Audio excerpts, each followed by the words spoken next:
Hello guys, this is Bhushan Gaikwad. Again आप सभी का स्वागत है फिर एक बार इस नए वीडियो लेक्चर में। दोस्तों, ये बेसिकली कोई लेक्चर नहीं है, जैसे कि हमने अभी लाइव कंडक्ट किया था, है ना।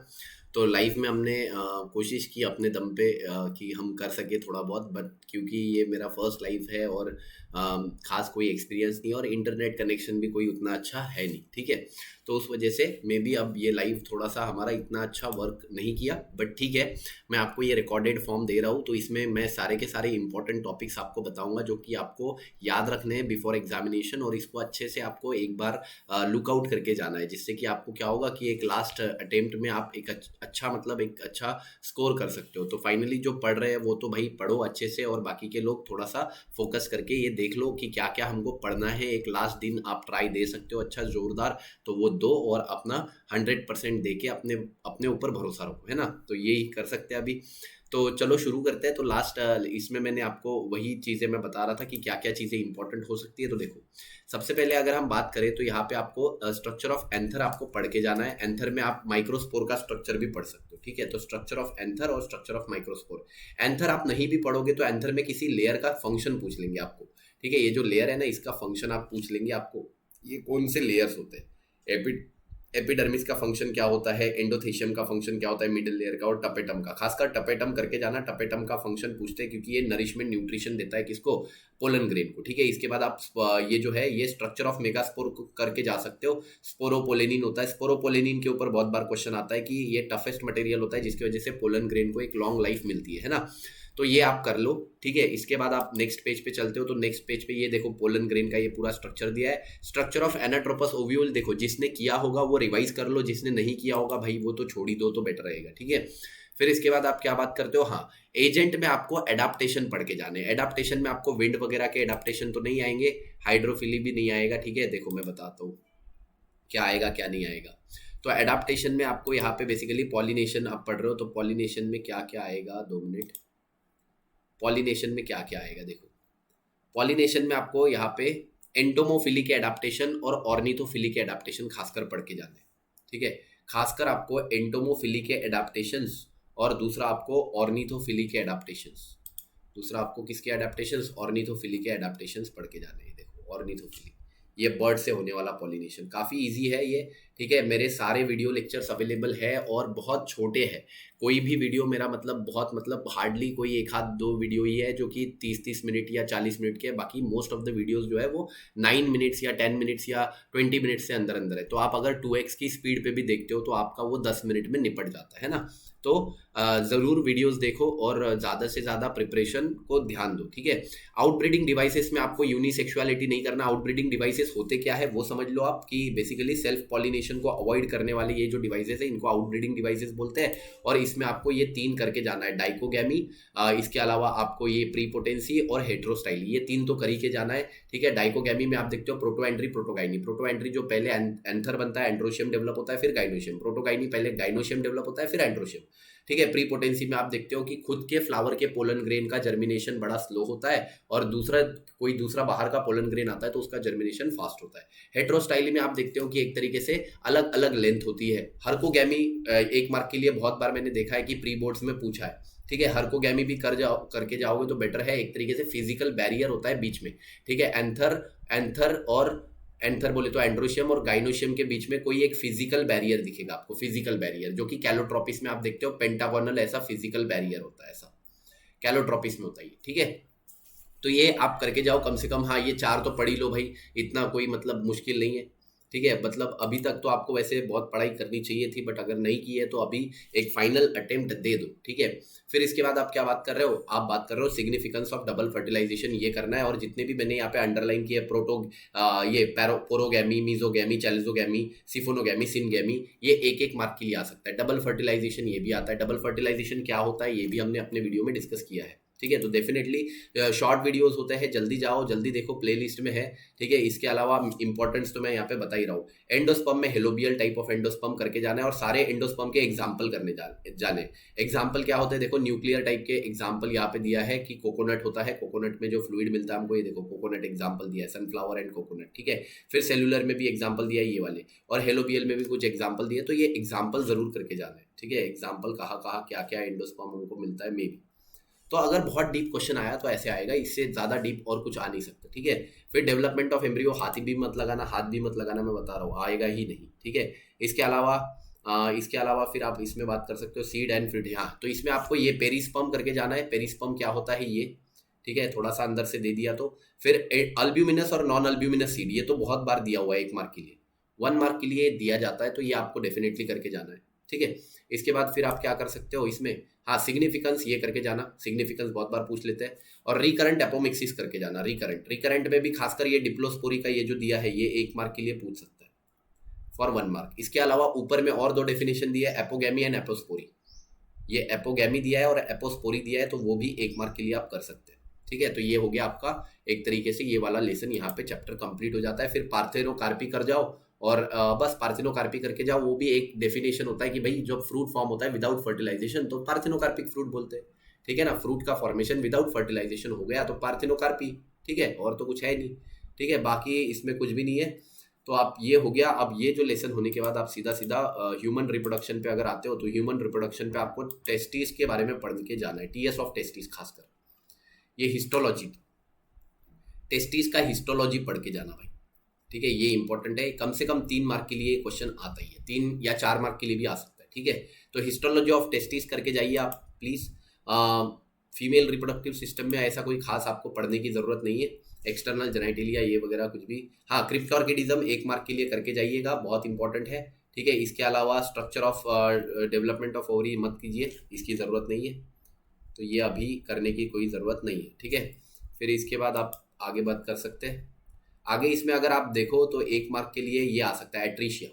ये जो ऊपर एट्रीशिया दिया है, ये आपको 1 मार्क के लिए पूछेगा, ये एट्रीशिया, ठीक है। एट्रीशिया पूछेगा 1 मार्क के लिए, ठीक है। ग्राफाइन फॉलिकल का स्ट्रक्चर पूछेगा, ग्राफाइन फॉलिकल का स्ट्रक्चर पूछेगा भाई, ग्राफाइन फॉलिकल का ये स्ट्रक्चर, ये इंपॉर्टेंट है, ये करके जाइए, ठीक है। इसके बाद फिर आप पढ़ सकते हैं सीधा सीधा मेंस्ट्रुअल साइकिल,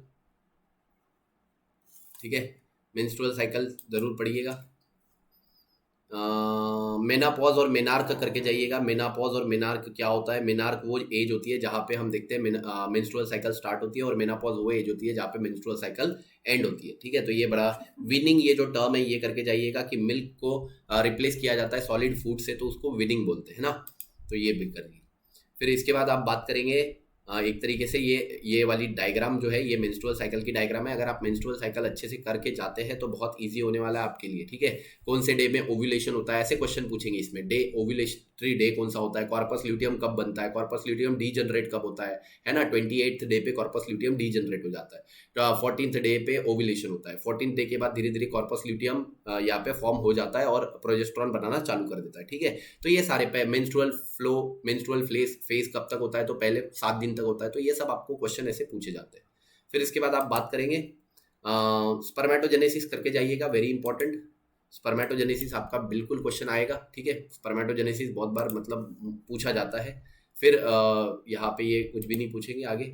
हाँ, स्ट्रक्चर ऑफ सेकेंडरी oocyte ये पूछ सकते हैं, स्ट्रक्चर ऑफ सेकेंडरी oocyte पूछेंगे। इसमें भी आपको खासकर ये जो पूछेंगे 1 मार्क के लिए, 1 मार्क के लिए आपको इसमें ये पूछ सकते हैं, दैट इज क्लिडोइक एग, ठीक है। नॉन क्लिडोइक एग क्या होता है ये आपको पूछेंगे, तो यहाँ पे दिया होगा मे बी क्लिडोइक एग, ये देखो नॉन क्लिडोइक एग होता है हमारा। नॉन क्लिडोइक यानी एक तरीके से शेल लेस एग होता है, ठीक है। फिर इसमें ऊप्लाज्म वगैरह ये कुछ भी नहीं पूछेंगे, ठीक है। फिर उसके बाद आप बात कर सकते हैं एंट्री ऑफ स्पर्म, ये कैपेसिटेशन पूछेंगे इसमें मूवमेंट ऑफ स्पर्म में आपको कैपेसिटेशन पूछेंगे, ठीक है। तो यहाँ पे आप क्या बोलोगे, इट इन्वॉल्व्स कैपेसिटेशन। और कैपेसिटेशन क्या है, तो इसका आंसर आपको यहाँ पे मिलेगा। कैपेसिटेशन में आप ये आंसर लिख सकते हो, ये पूरा का पूरा कैपेसिटेशन का आंसर है। यहाँ तक का आंसर है कैपेसिटेशन का, कि स्पर्म फीमेल रिप्रोडक्टिव ट्रैक्ट में किसी फिजियोलॉजिकल चेंजेस में जाता है, उसके बाद ही वो फीमेल को फर्टिलाइज कर सकता है। तो कैपेसिटेशन बराबर पढ़ लीजिएगा, ठीक है। फिर उसके बाद entry of sperm into egg वगैरह वगैरह ये कुछ नहीं होगा। हाँ, एंटी फर्टिलाइजिंग प्रोटीन कौन से होते हैं ये जरा याद रख सकते हैं आप। ये वाले ZP3 ZP2 ये प्रोटीन होते हैं जो फर्टिलाइजिंग एंटी फर्टिलाइजिंग इंटरेक्शन करते हैं। सिग्निफिकेंस ऑफ फर्टिलाइजेशन कर सकते हैं इसके बाद सीधा ये सिग्निफिकेंस ऑफ फर्टिलाइजेशन, और बस एक्टिवेशन ऑफ ओवम वगैरह कुछ भी नहीं आएगा इसमें से। फिर हाँ, ये वाला जो है इसमें मैंने आपको बताया था इसमें कि आपको ये आवर्स याद रखने हैं। 30 आवर्स में पहला क्लीवेज होता है, फिर और 30 आवर यानी टोटल 60 आवर के बाद दूसरा क्लीवेज होता है। फिर 8 सेल का स्टेज जो बनता है वो आपका थर्ड क्लीवेज के बाद बनता है, यानी 72 आवर्स के बाद बनता है। और फिर 16 से 32 सेल का ये मोरूला बनता है, ये फोर्थ क्लीवेज के बाद बनता है, फोर्थ डे में बनता है, फोर्थ डे में ये बनता है। और उसके बाद आप बोलोगे कि 7th डे तक आपका ब्लास्टुला बन जाता है और 7 से 10 तक आपका इम्प्लांटेशन होता है। तो इम्प्लांटेशन इधर को 7 to 10 डे में इम्प्लांटेशन होता है। तो ये सारी चीजें हैं आपके पास, ये सारा डाटा है, इसी को आपको अच्छे से समझना है और इसी को पेपर में लिख के आना है। और कुछ क्वेश्चन खासकर पूछेंगे नहीं, इसमें कुछ नहीं पूछा जाता है प्रेगनेंसी पे।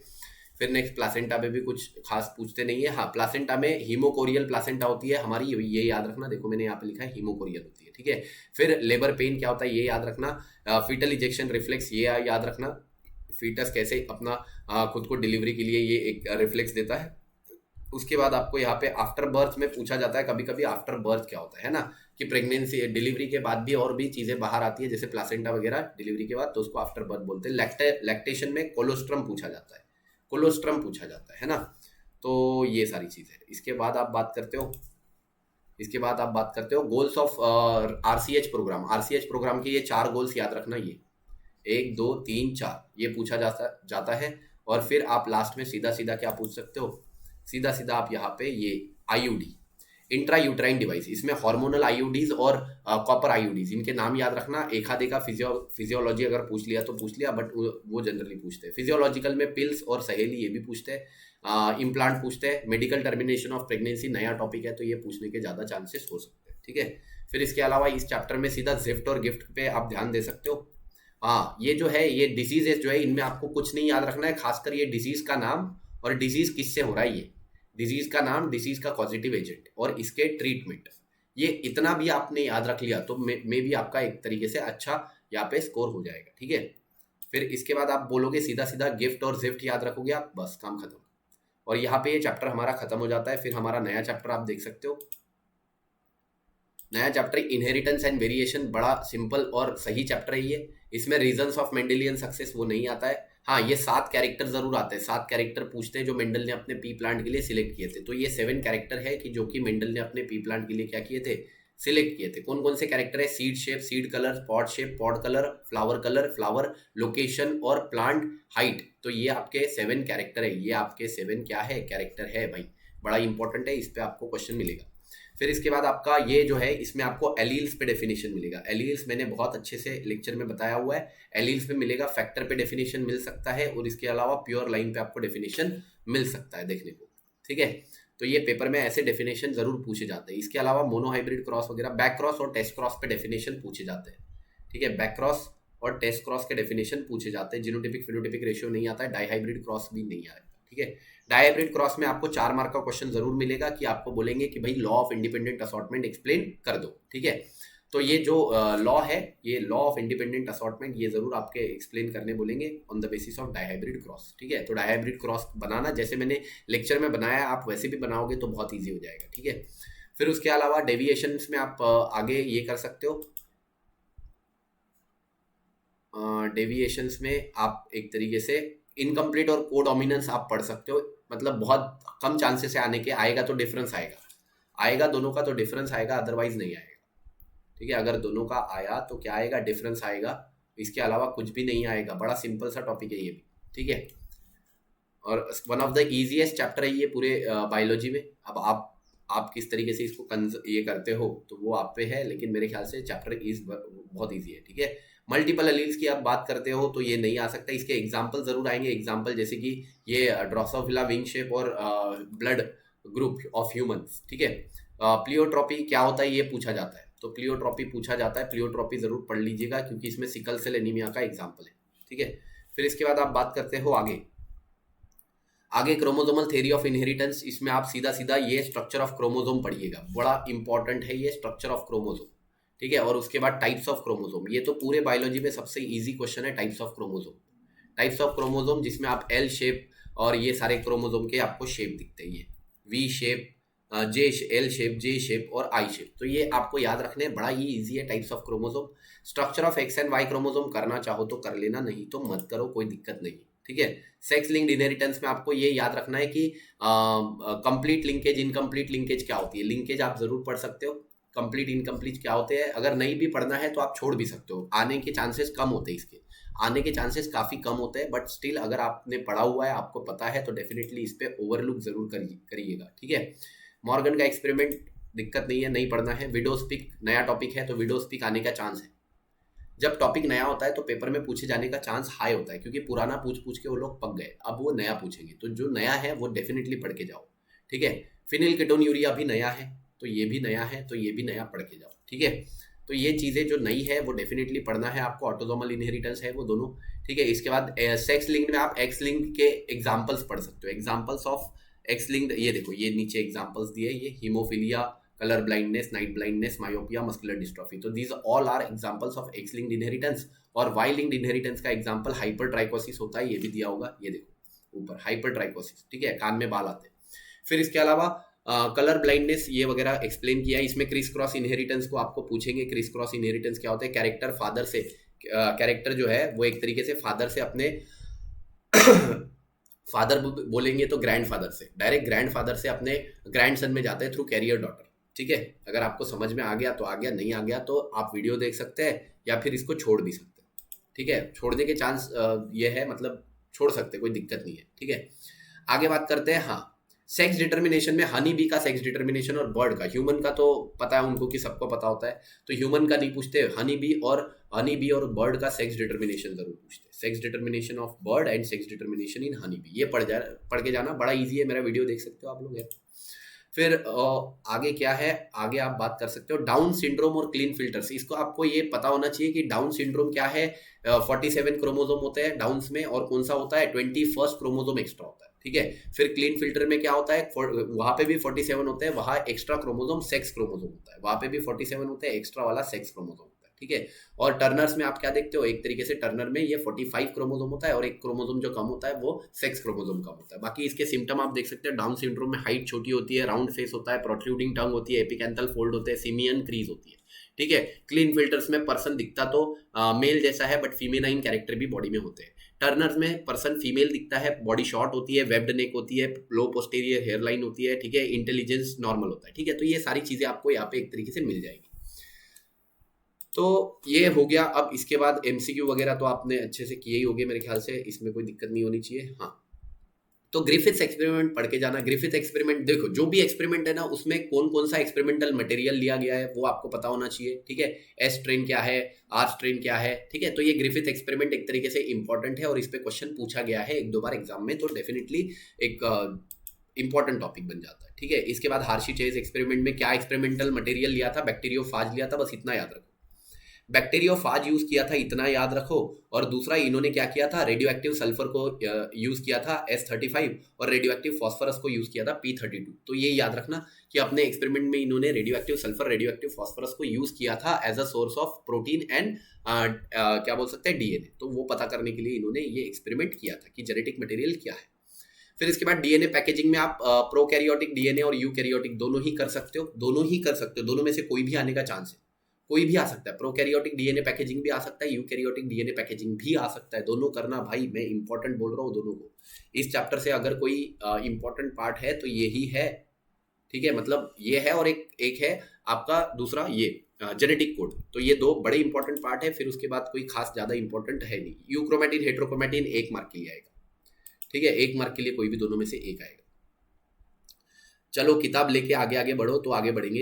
हाँ, इसमें एंजाइम की लिस्ट बना लेना, मेरा वीडियो देखना, उसमें एंजाइम की आपको लिस्ट मिलेगी, वो एंजाइम की लिस्ट इसमें बराबर उतार लेना, तो वो एंजाइम से आपका पूरा टॉपिक क्लियर हो जाता है, अगर जिसको पढ़ना है। बाकी पेपर में आने के चांसेस कम होते हैं, तो नहीं भी पढ़ोगे तो चल सकता है, मैं श्योरिटी नहीं दे रहा हूँ, बट काम चल जाएगा, ठीक है। आगे आप बात कर सकते हैं लीडिंग लैगिंग स्ट्रैंड वगैरह। हाँ, इसमें ओकाजाकी फ्रेगमेंट पूछते हैं, ठीक है, ताकि ओकाजाकी, ठीक है, ऐसा कुछ, ठीक है। तो ये पूछ सकते हैं, मैचुरेशन ऑफ ओकाजाकी फ्रेगमेंट है ना, ठीक है। 2 मिनट। हाँ, तो ये आपके पास ये ओकाजाकी फ्रेगमेंट पूछेंगे। इसके बाद फिर आप देखोगे नेक्स्ट कुछ ज़्यादा ही लंबा वीडियो बनेगा मेरे ख्याल से। चलो डायरेक्ट करते हैं जल्दी। तो आप जेनेटिक कोड पे जा सकते हो सीधा। हाँ, ये प्रोसेसिंग ऑफ एमआरएनए पढ़ लेना, ये एचएनआरएनए का प्रोसेसिंग, उसमें आरआरएनए, टीआरएनए, एमआरएनए बनाने के लिए 3 पॉलीमरेज लगती है, वो याद रखना। आरएनए पॉलीमरेज 1, ये आरएमटी लगती है। 1 2 3 बनाने के लिए आरएनटी लगती है। आरएनए, आरआरएनए बनाना है, एमआरएनए बनाना है और टीआरएनए बनाना है तो पॉलीमरेज 1 लगेगा, पॉलीमरेज 2 लगेगा और पॉलीमरेज 3 लगेगा, आरएमटी। ठीक है, ऐसे याद रखना। फिर इसके बाद आप याद रखोगे आगे जेनेटिक कोड के कैरेक्टरिस्टिक करना है। इतना सब करने की कोई ज़रूरत नहीं है, सीधा सीधा कैरेक्टरिस्टिक ऑफ जेनेटिक कोड का मेरा वीडियो देख लेना और बस आप ऑन द वे। ठीक है, तो ये बड़ा इंपॉर्टेंट है। आगे आप बात कर सकते हैं सीधा सीधा म्यूटेशन वगैरह इस चैप्टर में से फिर कुछ नहीं है, सीधा डीएनए प्रिंटिंग। हाँ, tRNA as an adapter molecule ये कर सकते हो, ये क्वेश्चन आने का चांस है। TRNA as an adapter molecule ये बिल्कुल पूछेंगे आपको 2 मार्क के लिए। ठीक है, और फिर आप सीधा सीधा आप ये कर सकते हो एक तरीके से। ओपेरॉन के भी चांसेस कम ही होते हैं, डायग्राम आता है जनरली, डायग्राम आता है। ठीक है, और सीधा सीधा आप फिर डीएनए फिंगरप्रिंटिंग पे मूव ऑन कर सकते हो। डीएनए फिंगरप्रिंटिंग की प्रोसेस 3 मार्क के लिए आ सकती है, बहुत कम चांस है, आ सकती है बट नहीं आती है ज़्यादातर। आप आरएफएलपी जरूर कर लेना, आरएफएलपी का ये फुल फॉर्म पूछते हैं, रेस्ट्रिक्शन फ्रेगमेंट लेंथ पॉलीमॉर्फिज्म, और ये साउदर्न ब्लॉटिंग पूछते हैं, ये साउदर्न ब्लॉटिंग। तो ये हो गया, और एप्लीकेशन पूछ लेंगे ज़्यादा से ज़्यादा, बस ज़्यादा से ज़्यादा पूछेंगे तो एप्लीकेशन पूछेंगे, इससे आगे और क्या पूछेंगे, है ना। तो ये हो गया।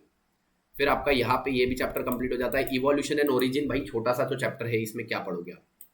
एक तो आपको मॉडर्न सिंथेटिक थ्योरी पढ़नी है, मॉडर्न सिंथेटिक में भी नेचुरल मेलिनिज्म पढ़ लेना। ठीक है, मेलिनिज्म, इंडस्ट्रियल मेलिनिज्म जो होता है, 2 मिनट में बताता हूँ। तो इंडस्ट्रियल मेलिनिज्म आप पढ़ सकते हो, म्यूटेशन थ्योरी। हाँ ये, अब इसके बाद ये मेंडेलियन पॉपुलेशन, हाँ ये। तो ये आपका मॉडर्न सिंथेटिक थ्योरी है। मॉडर्न सिंथेटिक थ्योरी में आप 1 मार्क के क्वेश्चन एक्सपेक्ट कर सकते हो। मेंडेलियन पॉपुलेशन पे, जीन पूल पे, मेंडेलियन पॉपुलेशन, जीन पूल और अलील फ्रीक्वेंसी पे 1 मार्क का क्वेश्चन यू कैन एक्सपेक्ट। ठीक है, जीन फ्रीक्वेंसी या अलील फ्रीक्वेंसी इसको बोलते हैं, ये आपका 1 मार्क का क्वेश्चन आप एक्सपेक्ट कर सकते हो। इसके अलावा सीधा सीधा आप इंडस्ट्रियल मेलिनिज्म पे मूव ऑन कर सकते हो। ये वाला इंडस्ट्रियल मेलिनिज्म, जिसमें वो व्हाइट मॉथ और ब्लैक मॉथ वाला कंसेप्ट है, बिस्टन बिटुलारिया, बिस्टन कार्बनारिया। आप वीडियो देख सकते हो, केटलवेल ने ये किया था एक्सपेरिमेंट। एक्सपेरिमेंट क्या देखा था इन्होंने, ऑब्जर्वेशन किया था कि भाई इंडस्ट्रियलाइजेशन के पहले एक कौन सा मॉथ सिलेक्टेड था। इंडस्ट्रियलाइजेशन के पहले आप बोलोगे कि व्हाइट मॉथ को नेचुरल सिलेक्शन हुआ था, इंडस्ट्रियलाइजेशन के बाद में ब्लैक मॉथ का नेचुरल सिलेक्शन हुआ था। ठीक है, इसके बाद आप बोलोगे जेनेटिक ड्रिफ्ट। हाँ, जेनेटिक ड्रिफ्ट आएगा 1 मार्क के लिए, 1 ही मार्क के लिए आता है भाई। ठीक है, फाउंडर्स इफेक्ट 1 ही मार्क के लिए आता है। ये कुछ ऐसे जो क्वेश्चंस हैं जो सीधा सीधा 1 मार्क के लिए आपको पूछेंगे। नेचुरल सिलेक्शन क्या होता है, रिप्रोडक्टिव आइसोलेशन वगैरह ये पूछ सकते हैं। ठीक है, बाकी इसमें कुछ नहीं है। देखो आगे आगे आपका सीधा सीधा ये आ जाता है, ये evolution of man. Evolution of man में ऑस्ट्रेलोपिथिकस कर लेना। सबकी क्रैनियल कैपेसिटी याद कर लो, सबकी जिसकी भी क्रैनियल कैपेसिटी है वो याद कर लो कि ये ऑस्ट्रेलोपिथिकस को पूरा पढ़ डालो ऊपर से नीचे तक पूरा, ये सबसे इंपॉर्टेंट है। ठीक है, इसके अलावा फिर आप क्रैनियल कैपेसिटी कर सकते हो, जितनी भी है सबकी आप क्या कर सकते हो, क्रैनियल कैपेसिटी याद कर सकते हो। ये तो इस पे आपका सारे क्वेश्चन बन जाएंगे। ठीक है, सारे क्वेश्चन आपके बन जाएंगे मोस्ट ऑफ द टाइम। ठीक है, प्री हिस्टोरिकल और मॉडर्न मैन कौन था, तो निएंडरथल था। प्री हिस्टोरिकल मॉडर्न मैन आपका निएंडरथल था, ये याद रखना। ठीक है, ये एमसीक्यू देखा मैंने कहीं पे, बहुत सारी एग्जाम्स में ये एमसीक्यू आया था लास्ट प्री बोर्ड में। इसके अलावा फिर आप बात करते हो प्लांट वाटर रिलेशन में, तो 2-3 ही टॉपिक है भाई, वो भी नहीं पढ़ोगे तो फिर क्या पढ़ोगे, है ना। तो वो तो पढ़ ही डालो। फिर प्लांट ग्रोथ रेगुलेटर में भी आप देखो ऑक्सिन और साइटोकाइनिन, ऑक्सिन साइटोकाइनिन गिबरलिन, ये 3 पढ़ लो बस। 3 क्या, फिर तो बचे ही कितने, ऑक्सिन साइटोकाइनिन गिबरलिन, ये इथिलीन और फिर एब्सिसिक एसिड, है ना। तो ये पढ़ सकते हो आप, लेकिन इसमें खासकर आपको ऑक्सिन के बारे में तो पढ़ना ही है, गिबरलिन के बारे में पढ़ना है, साइटोकाइनिन के बारे में पढ़ना है, एब्सिसिक एसिड थोड़ा बहुत पढ़ सकते हो। ठीक है, बट ये 3 जरूर पढ़ लेना। ठीक है, आगे बढ़ते हैं सीधा सीधा आप आते हैं respiration and circulation. Respiration and circulation में ये ऑर्गन्स ऑफ रेस्पिरेटरी एक्सचेंज है ना, तो इसकी रिक्वायरमेंट दी है। ये कैरेक्टरिस्टिक क्या होनी चाहिए, एक रेस्पिरेटरी सरफेस के क्या कैरेक्टरिस्टिक होने चाहिए, ये याद कर लेना। What are the characteristic of respiratory surface. ठीक है, गैसेस एक्सचेंज इन प्लांट 2-3 ही तरीके होते हैं, लेंटिसेल होता है, स्टोमेटा होता है ना। तो ये कुछ तरीके होते हैं प्लांट के गैसेस एक्सचेंज के, तो ये भी डेफिनेटली आप लिख सकते हो पेपर में, कोई बहुत ज्यादा हार्ड नहीं है। ठीक है, ये टेबल कर सकते हो कि किसमें क्या गैशियस एक्सचेंज होता है। एक बार अच्छे से देख के चले जाना वहाँ पे क्या है, आप मैच द पेयर आता है, इसमें मैच द पेयर आता है, तो ये आप कर लो तो बहुत ईजी होता है। ठीक है, मैच द पेयर आता है। फिर इसके बाद आप बोलोगे ह्यूमन रेस्पिरेटरी सिस्टम में आपने ये सारा पढ़ लिया है, फेरिंग्स लैरिंग्स वगैरह कुछ नहीं भी पढ़ोगे तो चलेगा। इंस्पिरेशन एक्सपिरेशन पूछ लेते हैं, इंस्पिरेशन एक्सपिरेशन पूछेंगे, ये पूछेंगे difference between inspiration and expiration, ये पूछेंगे, ठीक है। फिर उसके बाद ये वॉल्यूम्स पूछते हैं। वॉल्यूम्स में आपको खासकर ये टाइडल वॉल्यूम पूछेंगे, रेसिडुअल वॉल्यूम पे डेफिनेशन आता है, ठीक है, या फिर आपको डेफिनेशन आएगा टाइडल वॉल्यूम पे तो नहीं आएगा, रेस्पिरेटरी वॉल्यूम पे आएगा, फिर या लंग्स कैपेसिटी पे आएगा। मतलब ये कुछ जो खास नीचे जो होते हैं, जो थोड़े से अलग हटके होते हैं, तो उन पे खासकर क्वेश्चन आता है। बाकी ऐसा डेड स्पेस पे भी आ सकता है, एक्सपेक्ट कर सकते हो डेड स्पेस पे भी क्वेश्चन, एक मार्क। तो इनमें से कोई भी 1 मार्क का क्वेश्चन आ सकता है, ठीक है। एल्वियोलर लेवल पे गैसियस एक्सचेंज होता है, तो ये सीधा सीधा 4 मार्क का क्वेश्चन आएगा, ठीक है। सीधा सीधा 4 मार्क का आ सकता है, नहीं भी पढ़ोगे तो चलेगा, लेकिन पढ़ोगे तो 4 मार्क पक्के हो जाएंगे, ठीक है, आ सकता है। क्योंकि पेपर में क्या आएगा ये कोई नहीं बता सकता, मैं तो नहीं बता सकता भाई, बट आप लोगों को पढ़ना है। बोर्स इफेक्ट, हेल्डेंस इफेक्ट पढ़ो, बहुत इंपॉर्टेंट है। बोर्स इफेक्ट, हेल्डेंस इफेक्ट, ठीक है, ट्रांसपोर्ट ऑफ ऑक्सीजन में। और ये भी मैंने बहुत छोटा वीडियो डाला है इसका भी, बहुत ज़्यादा मुश्किल नहीं है, बहुत ज़्यादा इजी है। ट्रांसपोर्ट ऑफ CO2 भी इजी है, वो भी आप पढ़ सकते हो, देख लो एक बार वीडियो ज़रूर देख लो, ठीक है। ज़्यादा से ज़्यादा वीडियो देख लो, पूरी प्लेलिस्ट देख लो और पेपर में लिख के आना, बड़ा सिंपल है, ज़्यादा कोई मुश्किल वाली बात नहीं है।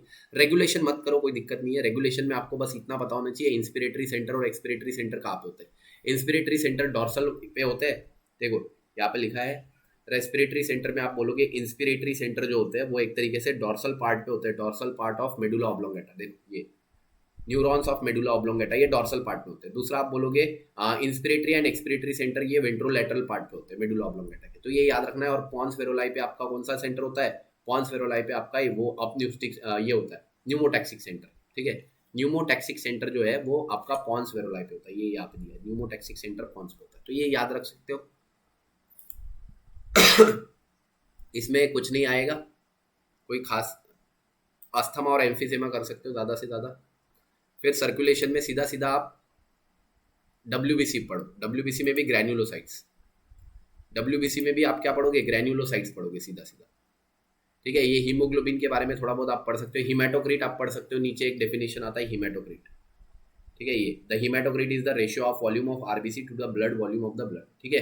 तो ये आप देख सकते हो, ये एक हीमेटोक्रिट आएगा, इरिथ्रोसाइटोपेनिया आएगा, पॉलीसाइथेमिया आएगा, ये कुछ डेफिनेशंस होते हैं जो पेपर में पूछे जाते हैं, ठीक है। इरिथ्रोपोएसिस आएगा, फॉर्मेशन ऑफ RBC को बोलते हैं। बस ये यही सारी चीज़ें, नॉर्मल हीमोग्लोबिन लेवल मेल और फीमेल में ये आएगा, ठीक है। इसके बाद आप व्हाइट ब्लड सेल के बारे में जैसे ही मैंने बोला, डायापेडिसिस आएगा। डायापेडिसिस एक तरीके से स्क्वीजिंग मूवमेंट होती है किसकी? WBC की, आउट ऑफ कैपिलरी, कैपिलरी के बाहर वो निकल जाता है अमीबा के जैसा शेप चेंज करके, ठीक है। फिर उसके बाद आप सीधा सीधा WBC में ग्रैन्युलोसाइट पढ़ो। ग्रैन्युलोसाइट तो पूरा ही पढ़ लो भाई, ग्रैन्युलोसाइट पूरा डायग्राम के साथ पढ़ लेना, इंपॉर्टेंट है, इंपॉर्टेंट, ठीक है। फिर आप इसके बाद आप बात कर सकते हो ग्रैन्युलोसाइट, लिम्फोसाइट, ब्लड क्लॉटिंग। हाँ, ब्लड क्लॉटिंग में थ्रोम्बोसाइट, ये इसमें जितने भी आपके ग्रैन्युलोसाइट, ये थ्रोम्बोसाइटोपेनिया, थ्रोम्बोपेनिया, ये सब आपको पढ़ना है ये, ठीक है। इसके अलावा आप बात करोगे blood clotting, definitely blood clotting आने के चांसेस होते हैं, आया भी है 2-3 बार पेपर में, तो पूछ सकते हैं, तो पढ़ना ज़रूर। हार्ट में आपको ज़्यादा कुछ पढ़ने की ज़रूरत नहीं है, कंडक्टिंग सिस्टम ऑफ हार्ट पढ़ो। इंटरनल स्ट्रक्चर भी बहुत बार पूछा हुआ है हार्ट का, तो कंडक्टिंग सिस्टम पूछने का चांस ज़्यादा बन जाता है। ये conducting tissue and conducting system of heart, ये तो ये जो है ये पूछने का चांस ज़्यादा बन जाता है। बाकी हार्ट के इंटरनल स्ट्रक्चर में ऐसा कुछ खास नहीं है, आर्ट्रियम है, वेंट्रिकल है, और आर्ट्रियम में वॉल्स वगैरह है। ये बाइकस्पिड वॉल कहाँ होता है, ट्राइकस्पिड किधर होता है, ये याद रखना। ट्राइकस्पिड राइट में होता है, राइट ट्राइकस्पिड, एक ही वर्ड याद करना है, राइट ट्राइकस्पिड, राइट ट्राइकस्पिड, तो आपको याद रहेगा कि राइट में ट्राइकस्पिड होता है, ठीक है। और बाकी थिबेशियन कहाँ पे होता है, स्टेशन वॉल कहाँ पे होता है, ये भी याद रखना है। स्टेशन वॉल आपका एक जो सुपेरियर वेना कावा होता है, ये सुपेरियर वेना कावा के जस्ट यहाँ पे होता है। सुपेरियर वेना कावा के यहाँ पे स्टेशन वॉल होता है, स्टेशन, और थिबेशियन आपका कोरोनरी सीनस पे होता है, ठीक है। तो ये याद हो जाएगा मेरे ख्याल से। इंटरनल वॉल, देखो इंटरनल स्ट्रक्चर ऑफ हार्ट आ गया तो फिर बोनस है, बहुत ईजी है।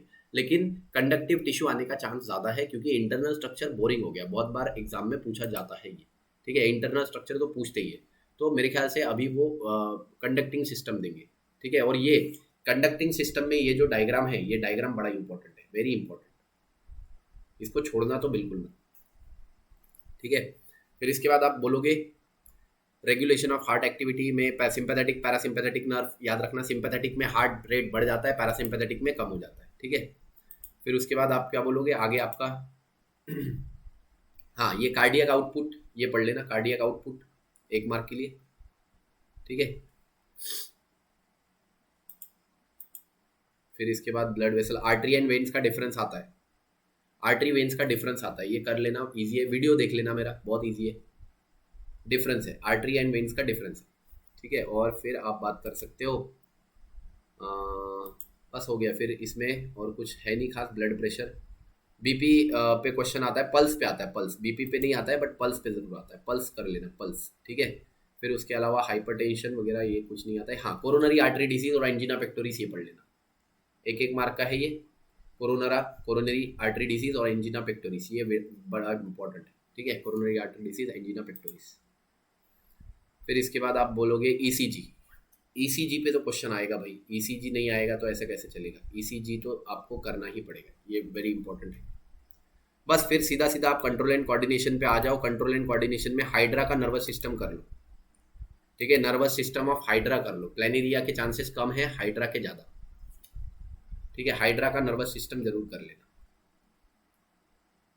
ठीक है। मैं इसलिए बता रहा हूँ क्योंकि हाइड्रा का जो है फर्स्ट प्रिमिटिव नर्वस सिस्टम है, ठीक है, प्लेनेरिया उसके बाद इवॉल्व हुआ, लेकिन प्लेनेरिया में कुछ ऐसा खास देखने को नहीं, वही नर्वस सिस्टम है, ब्रेन भी है तो ब्रेन भी प्रॉपरली नहीं है, वेंट्रल नर्व कॉर्ड है, लेकिन हाइड्रा में पहला और अलग टाइप का nervous system, diffuse nervous system देखने को मिला, तो ये हाइड्रा आप जरूर कर लेना, ठीक है। उसके बाद आप बात कर सकते हो न्यूरल टिश्यू में, ये जो टिश्यू है इनके फंक्शन याद कर लेना, फंक्शन याद कर लेना। देखो ये ऑलिगोडेंड्रोसाइट क्या करते हैं, ऑलिगोडेंड्रोसाइट माइलिन शीथ बनाते हैं, कहाँ पे, ब्रेन में जो भी न्यूरॉन होते हैं उनमें माइलिन शीथ ऑलिगोडेंड्रोसाइट बनाते हैं, माइक्रोग्लाया माइक्रोफाज होते हैं, ब्रेन में जो भी कचरा होता है उसको खाते हैं, ठीक है। एस्ट्रोसाइट ये जो है ये सिक्रीटिंग सेल होते हैं, ये सिक्रीट करते हैं न्यूरोट्रांसमीटर और ब्लड ब्रेन बैरियर फॉर्म करते हैं, क्या फॉर्म करते हैं, blood brain barrier. Ependymal cell ये सीएसएफ बनाते हैं, सीएसएफ, ठीक है। श्वान सेल ये भी माइलिन शीथ बनाते हैं बट पेरीफेरल न्यूरॉन में बनाते हैं, आजू बाजू का जो भी न्यूरल सिस्टम होता है उसमें।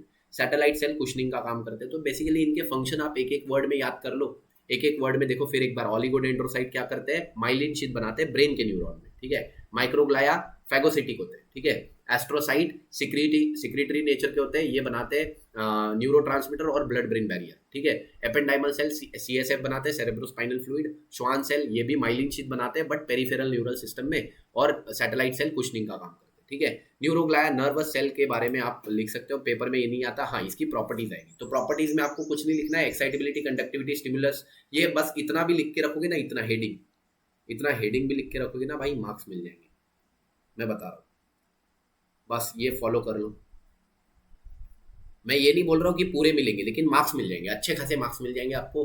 मतलब बहुत ज्यादा दिमाग को टेंशन नहीं देना है आपको, तो आप बस ये हेडिंग याद करके चले जाओ कि इतनी भाई प्रॉपर्टीज है, बस खत्म। ठीक है। केमिकल सिनेप्स आप कर सकते हो, केमिकल सिनेप्स आप डेफिनेटली कर सकते हो, केमिकल सिनेप्स पूछा जाता है, जिन्होंने ये पढ़ा हुआ है पहले से वो डेफिनेटली करके जाए, और जिन्होंने नहीं पढ़ा वो छोड़ दे, जिंदगी में ज़्यादा टेंशन नहीं लेना, ठीक है। फिर आप बात कर सकते हैं सोडियम पोटेशियम पंप डीपोलराइजेशन, ये मत ही करो तो बेटर है, दुनिया में दूर रहो इस चीज़ से, ठीक है। क्योंकि लास्ट टाइम पे मैं आपको ये बर्डन नहीं डालना चाहूँगा कि ये भी करो वो भी करो, जिसका पूरा पढ़ाई हुआ है वो भाई पूरा रिवाइज करो, लेकिन जिसका नहीं हुआ है ना वो ज़्यादा लोड मत लो, वो बस अब जो मैं मेन बता रहा हूँ उस पर फोकस करो, ठीक है। सीएसएफ करके जाओ, सीएसएफ कोई ज़्यादा मुश्किल नहीं है, मैं जो मुश्किल नहीं है, जो बिल्कुल आप पढ़ने के बाद समझ सकते हो वही बता रहा हूँ, ठीक है। फिर उसके बाद आप बोलोगे फोर ब्रेन में आप ऑल्फैक्टरी लोब, सेरेब्रम वगैरह ये कुछ भी मत करो, कुछ भी मत करो। ये इंसुलर कॉर्टेक्स क्या होता है ये करके जाना, ठीक है। इंसुलर कॉर्टेक्स क्या होता है ये करके जाना, और इनके फंक्शंस करके जाना, ब्रेन के पार्ट्स के जो फंक्शंस होते हैं ना वो करके जाना। फ्रंटल लोब के फंक्शंस क्या है, पैराइटल लोब के फंक्शन क्या है, टेम्पोरल ऑसिपिटल के फंक्शन क्या है, ये करके जाओ, बस खत्म। फिर आप इसमें और आगे यहाँ पे आप आ सकते हो, मिड ब्रेन में भी कुछ नहीं है खास, कुछ नहीं है यहाँ पे, इधर में से भी कुछ नहीं आएगा। हाँ, टीएस ऑफ स्पाइनल कॉर्ड कर लेना। अब ये अगेन उन्हीं के लिए है जो भाई पढ़े लिखे हैं, अच्छे से पढ़ते हैं रेगुलरली, वैसे तो सभी पढ़ते हैं बट जो रेगुलर बेसिस पे पढ़ते हैं, जिन्होंने अपनी पढ़ाई अच्छे से करी है, जिनको पता है, तो वो definitely TS of spinal cord करना, ठीक है। और जिनको ज़्यादा लोड नहीं चाहिए वो छोड़ सकते हैं, ठीक है। फिर आपको ये पूरा का पूरा क्रैनियल नर्व याद करके जाना है, मैंने इसकी ट्रिक बताई थी, ट्रिपल ओ डबल टी एफेगवश है ना, ट्रिपल ओ डबल टी एफेगवश या ट्रिपल ओ पी टी एफेगवश भी बोल सकते हैं, तो ये आप करके जाना डेफिनेटली, और आप इसको सॉल्व कर पाओगे। ऑल्फैक्टरी पहला होता है, ऑप्टिक दूसरा होता है। ऑल्फैक्टरी कैसे याद रखोगे, ये पहले हाथ हमारा नाक को लगता है, तो ऑल्फैक्टरी, फिर ऑप्टिक, फिर ऑक्यूलोमोटर, ठीक है। फिर उसके बाद पठेटिक, ट्राइजेमिनल, फिर उसके बाद एब्ड्यूसन्स, फेशियल, ऑडिटरी, ये सब, ठीक है, ग्लॉसोफेरिंगियल। तो ये आपको याद रखने हैं। ग्लॉसोफेरिंगियल के बाद और होते हैं हाइपोग्लॉसल, ठीक है। ग्लॉसोफेरिंगियल होती है, ग्लॉसोफेरिंगियल के बाद आप देखोगे वैगस होती है, फिर हिपोग्लॉसल होती है, ठीक है, ये सारे, और फिर स्पाइनल एसेसरी होती है। तो ये सारे नर्व होते हैं, तो ये नर्व करके जाना है बस, बाकी और कुछ इसमें है नहीं खास। हाँ, एड्रीनर्जिक एंड कोलिनर्जिक फाइबर जरूर करना। सिंपैथेटिक पैरासिम्पैथेटिक नर्वस सिस्टम में एड्रीनर्जिक फाइबर क्या होते हैं, पैरासिम्पैथेटिक कोलिनर्जिक फाइबर क्या होते हैं, फाइट फ्लाइट या फ्राइट रिस्पॉन्स क्या होता है, ये जरूर करके जाइएगा, ये इस पे क्वेश्चन आता है, ठीक है। पैरासिम्पैथेटिक के पे कोलिनर्जिक फाइबर, और यहाँ पे आप देखते हो कि बॉडी रिलैक्स कंडीशन में होती है एकदम, ठीक है। फिर आप आगे बात करते हो रिसेप्टर, रिसेप्टर वाला पार्ट डिलीटेड है। हाँ, फिर आप बात करते हो पिट्यूटरी ग्लैंड के बारे में, तो पिट्यूटरी ग्लैंड के हार्मोन करके जाइए। ये जो ऊपर हार्मोन दिए हुए हैं पिट्यूटरी ग्लैंड के, दीज आर इंपॉर्टेंट, ठीक है।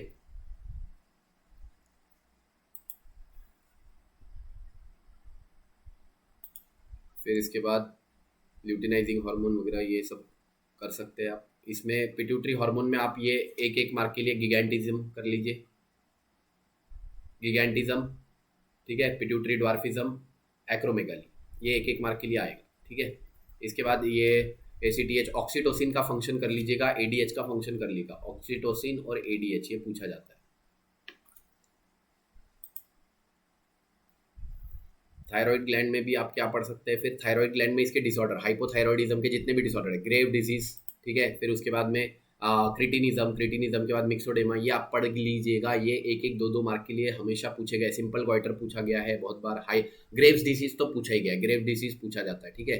कोलिप हार्मोन जरूर कर लीजिएगा। कोलिप हार्मोन जो है वो पिट्यूटरी के ही हार्मोन को आप कोलिप हार्मोन बोलते हैं, कोलिप हार्मोन, ठीक है, ये हो गया। फिर इसके बाद आप देखोगे आगे, इसमें कशिंग्स डिजीज और एडिसन्स डिजीज कर लीजिएगा। ये देखो कशिंग्स डिजीज एड्रिनल ग्लैंड में, एड्रिनल ग्लैंड में कशिंग्स और एडिसन्स डिजीज होते हैं, वो कर लीजिएगा। ये हाइपोसिक्रीशन में, हाइपर सिक्रीशन में, देखो ये एडिसन्स डिजीज यहाँ पे आपको मिलेगा, कशिंग्स डिजीज यहाँ पे मिलेगा, तो ये कर लीजिएगा, ठीक है। इंसुलिन डिपेंडेंट और इंसुलिन इंडिपेंडेंट डायबिटीज कौन सी होती है, टाइप 1 टाइप 2, ये भी कर लीजिएगा बस। फिर उसके बाद यहाँ पे और कुछ नहीं है, आगे बात करेंगे सीधा सीधा next chapter. Human health and disease में कोई खास चीज़ यहाँ पे है नहीं, आपको बस हर ये इम्यूनिटी में आपको ज़्यादा यहाँ पे याद रखने की ज़रूरत नहीं है, नेचुरल आर्टिफिशियल। आप देखना चाहो तो वीडियो ज़रूर देख सकते हो। हाँ, ये जितने भी टी सेल है इनके फंक्शन याद कर लीजिए। हेल्पर टी सेल के फंक्शन क्या है, किलर टी सेल के, सप्रेसर टी सेल के, मेमोरी टी सेल के, ये फंक्शन कर लीजिएगा। और खासकर इसमें ये जो क्वेश्चन आता है, क्वेश्चन इसमें एंटीजन एंटीबॉडी कॉम्प्लेक्स से आता है। Structure of antibody very important, structure of antibody बहुत ज़्यादा इंपॉर्टेंट है, इस पर क्वेश्चन आता है, ठीक है। और दूसरा आप बोलोगे एंटीजन एंटीबॉडी कॉम्प्लेक्स पे क्वेश्चन आता है, एंटीजन एंटीबॉडी कॉम्प्लेक्स पे क्वेश्चन आता है। वीडियो काफ़ी छोटा है, मैंने डाला हुआ है, आप देख सकते हैं, ठीक है। ABO ब्लड ग्रुप बहुत ही ज़्यादा ईजी है, बहुत ही ज़्यादा, ये भी आप वीडियो देख लीजिएगा। अगर किसी का ब्लड ग्रुप A है मतलब एंटीजन A होता है, किसी का ब्लड ग्रुप B है एंटीजन B होता है, RBC। किसी का ब्लड ग्रुप AB है तो दोनों एंटीजन होते हैं, कोई ब्लड ग्रुप ही नहीं है तो O एंटीजन होता है। जो एंटीबॉडी है, जो एंटीजन है उसका अपोजिट एंटीबॉडी होता है। A है तो B एंटीबॉडी, B है तो A एंटीबॉडी, AB है तो कोई भी एंटीबॉडी नहीं होगी, और कोई एंटीजन नहीं है तो दोनों एंटीबॉडी होगी, ये, ठीक है। RH पॉजिटिव RH नेगेटिव, ये उसके ऊपर इरिथ्रोब्लास्टोसिस फेटालिस ये पूछा जाता है। अब ये आप कर सकते हो तो करो, नहीं कर सकते तो छोड़ दो, ठीक है। फिर इसके बाद कॉमन ह्यूमन डिजीजेस में ये जितने भी आपको डिजीजेस दिख रहे हैं, मलेरिया, फिर एस्केरियासिस, सभी डिजीज के आपको क्या क्या याद रखना है। देखो हर डिजीज का आपको 2-3 चीज़ें याद रखना है। आपको एक याद रखना है पॉजिटिव एजेंट, कि कौन से चीज़ से वो डिजीज हो रहा है, कौन से चीज़ से वो डिजीज हो रहा है, वो कि जो भी एजेंट ऑर्गेनिज्म जिससे वो डिजीज हो रहा है। दूसरा उस डिजीज के सिम्टम 1-2, और ट्रीटमेंट। प्रिवेंशन तो मन से भी लिख सकते हो। तो हर चीज़ का आपको पॉजिटिव एजेंट, डिजीज और ट्रीटमेंट ये आपको याद रखना है, बस खत्म। फिर तो सारे के सारे हमने देख लिए, ठीक है। फंगल में डेंगू वगैरह ये कुछ नहीं करना है। हाँ, यहाँ पे ट्यूमर में आपको बेनाइन और मैलिग्नेंट का डेफिनेशन पूछेंगे। देखो बेनाइन यानी एक जगह पे रहने वाला ट्यूमर, बेनाइन ट्यूमर जो एक जगह पे होता है, लोकेटेड एट सेम लोकेशन, एक ही जगह पे रहेगा, कहीं फैलेगा नहीं, do not spread. Malignant it is the spreadable tumour, ये स्प्रेड होता है, it spread from one body part to another, उसको मेटास्टेसिस बोलते हैं। देखो मेटास्टेसिस क्या होता है कि the when tumour spread throughout the body, इसको मेटास्टेसिस बोलते हैं। ठीक है, दूसरा कैंसर के टाइप कर लीजिएगा, कार्सिनोमा। कार्सिनोमा ये बेसिकली एपिथेलियल टिश्यू का कैंसर होता है, ब्रेस्ट कैंसर, लंग कैंसर आता है इसमें। सार्कोमा एक तरीके से मसल का कैंसर होता है। ठीक है, लिम्फोमा लिम्फेटिक टिश्यू का कैंसर होता है, ल्यूकेमिया ब्लड का कैंसर होता है, और लास्ट में आप देखोगे एडिनो कार्सिनोमा एक तरीके से ग्लैंड्स का कैंसर होता है। तो ये कर लीजिए, बस खत्म। और फिर इसमें और कुछ करने की जरूरत नहीं है।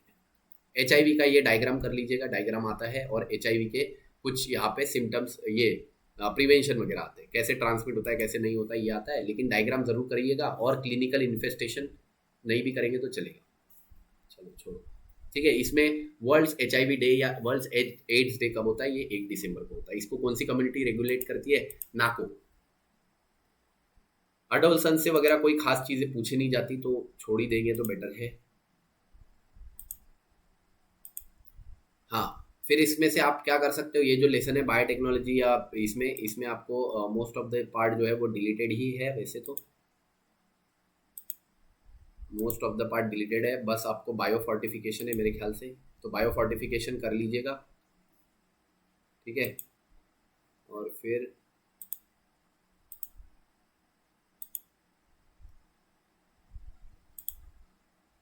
तो ये लेसन से कोई खास इतना इम्पोर्टेंट है नहीं, आप जो आपके मन में आता है वो आप पढ़ सकते हैं, जो नहीं पढ़ना है वो आप छोड़ भी सकते हैं। तो हाँ, ये नाइट्रोजन फिक्सिंग बैक्टीरिया ये जरूर कर लीजिएगा इस लेसन से।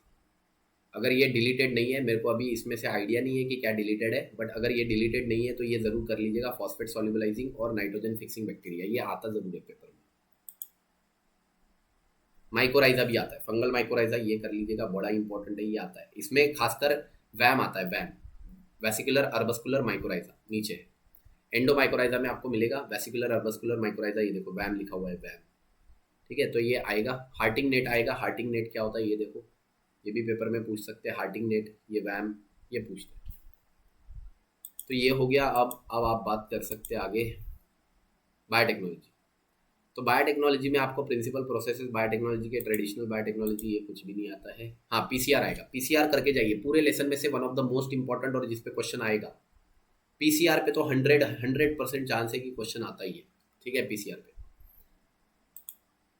फिर रेस्ट्रिक्शन एंजाइम पे आप बोल सकते हो, रेस्ट्रिक्शन एंजाइम पे आप ये कर सकते हो, पूरा पूरा याद नहीं भी करोगे तो चलेगा, एंडोन्यूक्लियर रेस्ट्रिक्शन एंजाइम, हाँ नहीं करोगे तो भी चलेगा वैसे तो,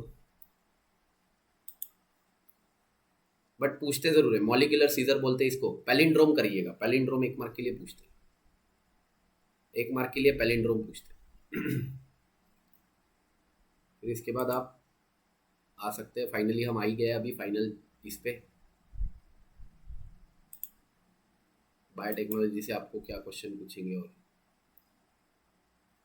एप्लीकेशंस ऑफ बायोटेक्नोलॉजी पूछेंगे तो बस यही सारे एप्लीकेशन लिख के आने जो ये डायग्राम में दिए ना, बस इससे ज़्यादा कुछ भी नहीं लिखना है। एप्लीकेशन में ये जो डायग्राम दिया है इसी को थोड़ा सा याद करके चले जाओ, और यही पेपर में लिख दो तो आपका काम बन गया।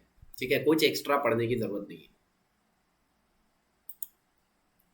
फिर आप बोलोगे आगे इंसेक्ट पेस्ट रेजिस्टेंट यानी ट्रांसजेनिक, ये थोड़े से एग्जांपल आप याद कर सकते हो, गोल्डन राइस वगैरह वगैरह वगैरह, बायोटेक्नोलॉजी से बनाए गए ये प्रोडक्ट है। जीन थेरेपी, जीन थेरेपी पूछते हैं, जीन थेरेपी कर सकते हो आप 2 मार्क के लिए।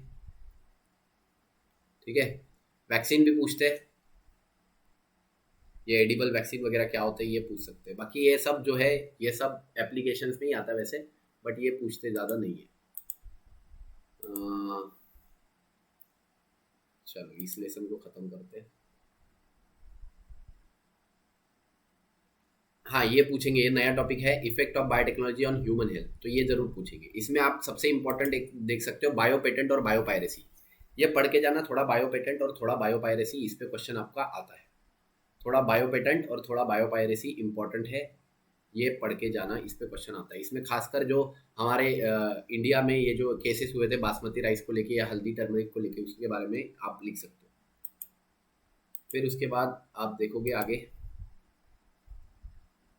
हाँ, ये जो एनवायरनमेंट वाला चैप्टर है इसमें हैबिटेट और नीच का डिफरेंस आता है, आएगा ही, देखना मैं बोल रहा हूँ ना, हैबिटेट और नीच तो डिफरेंस आएगा, वेरी इंपॉर्टेंट आएगा। ठीक है, हैबिटेट और नीच का डिफरेंस आएगा जरूर। ठीक है, अबायोटिक फैक्टर आपको पूछ सकते हैं, या ये तीनों चीजें नीच के टाइप करके जाना है। नीच के टाइप, 3 टाइप्स ऑफ नीच, स्पेशल नीच, ट्रॉपिकल नीच और मल्टी डायमेंशनल नीच। ठीक है, ये इसके बाद फिर आप और क्या कर सकते हो, पॉपुलेशन ग्रोथ आप पढ़ सकते हो। पॉपुलेशन ग्रोथ में ये एज पिरामिड आप पढ़ सकते हो, ये कौन सा एज पिरामिड कहाँ पे शो होता है, किस तरीके से एक्सपांडिंग होता है, किस तरीके से ये स्टेबल होता है, ये सारे। तो ये पिरामिड्स वेरी इंपॉर्टेंट है, इसमें से कुछ भी आपको एक दे सकता है, पेपर में पूछेंगे जरूर, ये कहाँ से बिलोंग करता है, क्या है। ठीक है, birth rate, death rate, immigration, immigration, logistic growth मैंने बताया। ठीक है, एक्सपोनेंशियल भी बताया, जब रिसोर्सेस अनलिमिटेड होते हैं तो ग्रोथ एक्सपोनेंशियल होता है, रिसोर्सेस लिमिटेड होते हैं तो ग्रोथ कैसा होता है, लॉजिस्टिक होता है। ठीक है, ये बड़ा इजी है, ये लॉजिस्टिक और एक्सपोनेंशियल ग्रोथ तो करके जाना ही जाना है, इसमें से एक पूछेंगे। ठीक है, दोनों में से कोई भी एक पूछेंगे, या तो ये पूछेंगे या तो ये पूछेंगे, एक्सपोनेंशियल। ठीक है, दोनों में से कोई भी एक पूछेंगे, प्लीज करके जाना है, प्लीज बोल रहा हूँ। ठीक है, फिर उसके बाद कंपटीशन, म्यूचुअलिज्म, इसमें आपको पता होना चाहिए कि कौन कौन से क्या क्या है। मैं यहाँ पे शॉर्ट में लिख देता हूँ आपके लिए। ठीक है, मैं बोलता हूँ कि अगर अगर बात करते हैं प्रेडेशन की, तो प्रेडेशन में क्या होता है, प्रेडेशन में आप बोलेंगे दोनों को फायदा, एक को फायदा होता है, एक को नुकसान, एक एनिमल को फायदा होगा, एक को नुकसान होगा, ऐसा। फिर आप बोलोगे प्रेडेशन के बाद पैरासिटिज्म, पैरासिटिज्म में भी एक का पेट भरेगा, पैरासिटिज्म, पैरासाइट को फायदा होगा और एक को नुकसान होगा, होस्ट को। ठीक है, फिर आप बोलोगे कॉम्पिटिशन, कॉम्पिटिशन में दोनों को नुकसान होगा, कंपटीशन में क्या होगा, दोनों को नुकसान होगा, नुकसान नुकसान। ठीक है, फिर आप बोलोगे एमेंसिलिज्म, एमेंसिलिज्म, एमेंसिलिज्म में एक को फायदा होगा, सॉरी, एक को नुकसान होगा और एक को फायदा नुकसान कुछ भी नहीं होगा, इसके कारण इसको नुकसान होगा, ये। फिर कमेंसिलिज्म, कमेंसिलिज्म में आप क्या बोलोगे, कमेंसिलिज्म में आप बोलोगे कि एक को नुकसान फायदा कुछ भी नहीं होगा लेकिन एक को फायदा होगा, एक को नुकसान फायदा कुछ भी नहीं होगा लेकिन एक को फायदा होगा। ठीक है, फिर आप बोलोगे कमेंसिलिज्म के बाद एक तरीके से म्यूचुअलिज्म, म्यूचुअलिज्म में दोनों को फायदा होगा, तो पॉजिटिव पॉजिटिव। तो ये आपको ये याद रखना चाहिए। ठीक है, बड़ा इंपॉर्टेंट है, ये पेपर में पूछते हैं, कर लेना भाई। ठीक है, और फाइनली ये ब्लड पैरासिटिज्म कर लेना, ब्लड पैरासिटिज्म ये पूछते हैं। ठीक है, ब्लड पैरासिटिज्म। फिर इस लेसन का ये जो पार्ट है ये खत्म हो गया है। प्रेडेशन में आप प्रेडेटर के प्रूडेंट क्या होता है, कमनसिलिज्म के कुछ एग्जाम्पल, कमनसिलिज्म के एग्जाम्पल पूछते हैं, खासकर कमनसिलिज्म के क्या पूछते हैं, एग्जाम्पल, कमनसिलिज्म के एग्जाम्पल ये दिया है यहाँ पे, कैटल और एरगट्स का दिया है, एग्रेट्स और कैटल। ठीक है, इसके अलावा ये आपका गोल्डन क्लाउन फिश और वो दिया है सी एनिमोन का। ठीक है, कैटल और एग्रेट का एग्जाम्पल दिया है ये, बस हो गया। अब आपका सीधा सीधा बायोडाइवर्सिटी वाला पार्ट आ जाता है। बायोडाइवर्सिटी में आप क्या देखते हो, बायोडाइवर्सिटी में इसमें आपको ये पढ़ना है, हाइड्रार्क जिरार्क, ये जो है ये एक जो लेसन है इसमें आपका हाइड्रार्क और जिरार्क एक तरीके का सक्सेशन वाला कंसेप्ट दिया है। 2 मिनट, सक्सेशन वाला एक कंसेप्ट दिया हुआ है, उसको देखते हैं।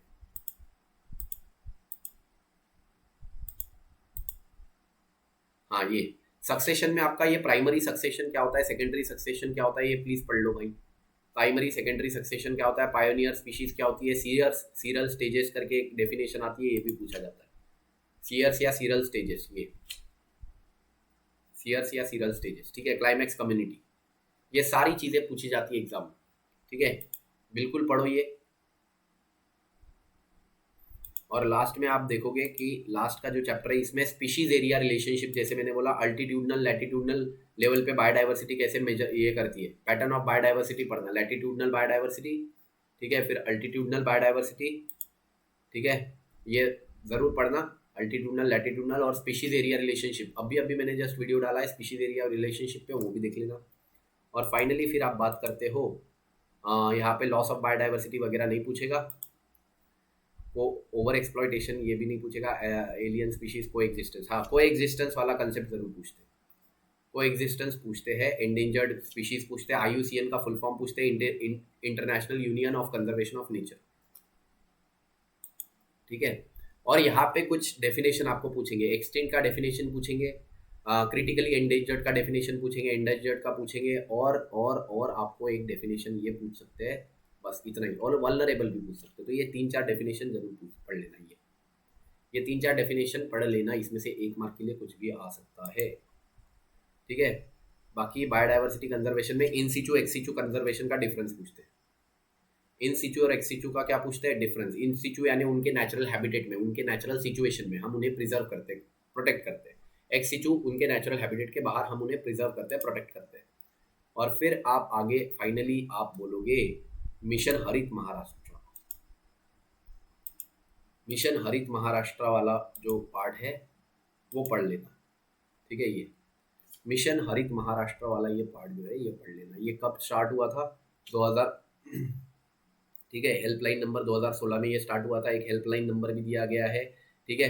तो ये हेल्पलाइन नंबर दिया गया है 1926, ठीक है। और ये 24 आवर टोल फ्री होता है, एक तरीके से नेशनल फॉरेस्ट पॉलिसी के तहत आता है ये सब कुछ। हेलो फॉरेस्ट करके सुविधा डेवलप ये की गई है, ठीक है। इसके बाद ये कुछ डाटा दिया है यहाँ पे, ठीक है। तो ये ज़रा पढ़ लेना भाई, ये बड़ा इंपॉर्टेंट है, इस पे क्वेश्चन पूछेंगे, ठीक है। तो यहाँ तक के लिए हमारा पूरा सिलेबस मैंने आपको बता दिया कि क्या इंपॉर्टेंट है क्या नहीं है। आई होप आपका पेपर अच्छा जाएगा। ऑल द वेरी बेस्ट, खुश रहिए, ठीक है। अपनी ज़िंदगी में बहुत तरक्की कीजिए, कुछ अच्छा करके दिखाइए। तब तक के लिए धन्यवाद, वेरी गुड, ठीक है। चलो मिलते हैं।